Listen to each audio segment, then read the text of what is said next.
If you want to avoid getting blindsided and heartbroken by another emotionally unavailable person, ask these 4 questions early in dating. And I mean early.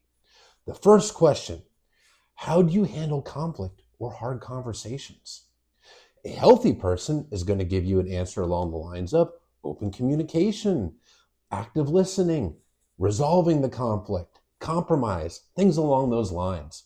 The avoidant red flag answer is I don't do drama, or I just avoid conflict, or I don't do conflict, I don't fight, I just take space. Anything along those lines. Because if they can't handle conflict, they won't handle closeness. The next question: what does a healthy relationship look like to you? A healthy person will give an answer along the lines of deep intimacy, growing, learning, a deep bond, open communication, conflict resolution, things like that. The red flag avoidant answer is easy. It should be an easy relationship, no drama. In other words, they want the fun without the accountability of having to show up for their partner. They're looking for that fantasy relationship with a partner that never challenges them, a partner that has no needs, there's no conflict, and it's surface level and fun and validating all the time. When they say easy, what they really mean is I can't do relationships. The next question, question number 3, is what does an emotional connection look like to you? A healthy person will give a healthy answer: vulnerability, openness, open communication, emotional expression, things like that, love, empathy.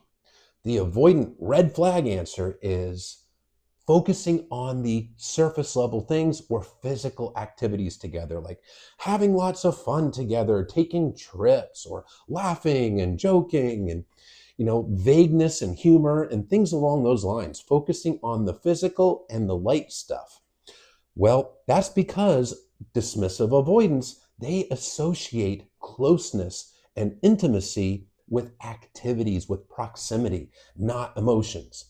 Now, the last question, question number 4, is what did you learn from your last relationship failure? What contributed to the breakup and what did you learn?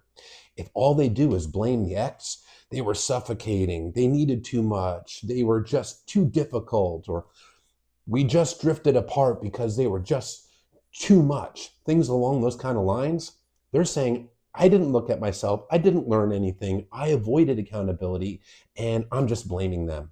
Run.